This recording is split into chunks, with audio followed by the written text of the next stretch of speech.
Take us through the tape. Well, it seems like got to keep defending this guy. I keep hearing all this negativity about Myles Garrett. He wasn't 100%. Yeah, did he pace himself in games when he got 100 plays in college football? Yes, he did. Can you pick apart some of the, say, so-called lack of effort? You can with every defensive end. The same thing, as I said, in 2002 about Julius Peppers, who had a great career. You watch him bend the edge. You think he's on the ground. He's like a speed skater coming around that corner.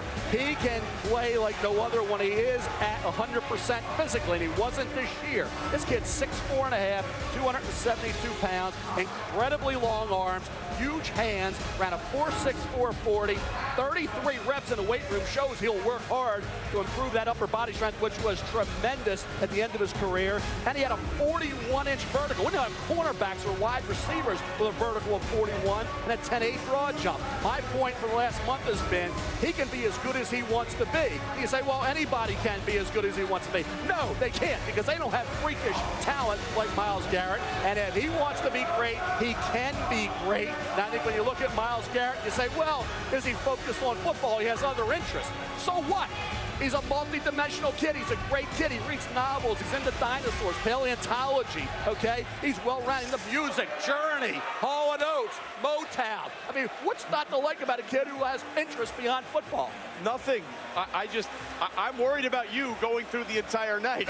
So can we get Mel a towel? John, what about you? Hey, I think he's got all the talent in the world. He's a genetic freak, but he's not the best player in this draft. And don't tell me effort isn't important. He needs to study Robert Mathis, the ex-Indianapolis Colt. Read out of the rush, chase the back down. I don't care if you have to go 40 yards. Go hunt that back. Some of the great plays that are made in this league are the ones nobody knows about. Strange to get to the ball. That's what I want to see more from Garrett. There's just too many plays, Mel, where he doesn't cut loose the 4.6 speed. He can make this play if he turns it all on. There's just too many lapses. These are not the only two plays. This is too consistent in his play. Effort needs to pick up for him to truly maximize all these talents. He has a ton of talent. On short yardage and goal line, I just see him skimming the edge. He's not a factor on 3rd and 1 or 4th and 1, and he can improve at the point of attack. Hand usage, stance mechanics, pad level.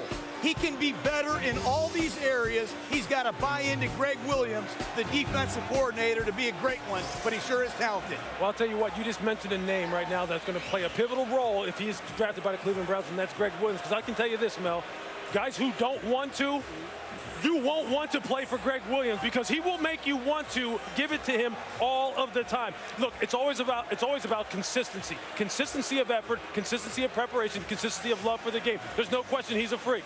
But if you don't have consistency of effort and want to in preparation, you won't last very long. The pick is in. Let's go to Commissioner Goodell.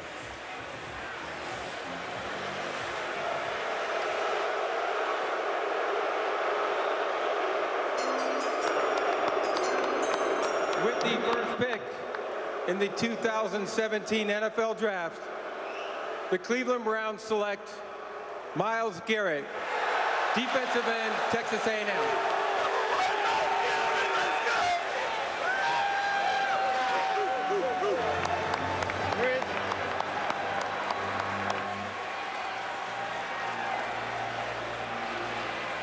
So in the end, the commissioner and Cleveland side with Mel. You mentioned his interests, Mel. They're interesting. Myles Garrett, he is decidedly old school. Marvin Gaye, Anita Baker, loves the old Motown. He writes poetry in his spare time. He says he finds it freeing.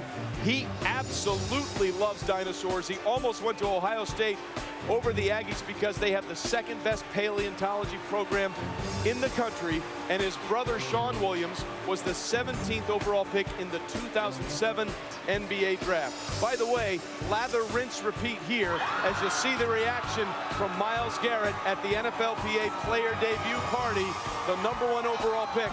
It's the 5th time in the last 11 drafts that an SEC player goes #1 off the board. Hey, you think about the Cleveland Browns, Carl Nassib, a Emmanuel Ogba, 2 kids going into their second year, showed promise as a first-year performer coming off the edge.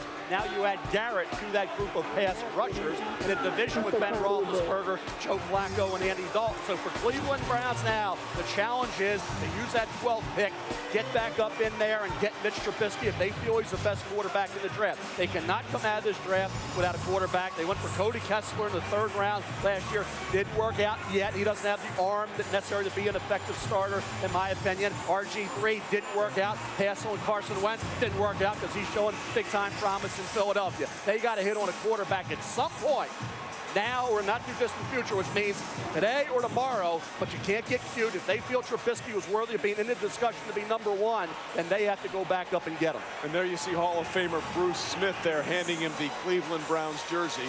So the Browns, as it stands right now,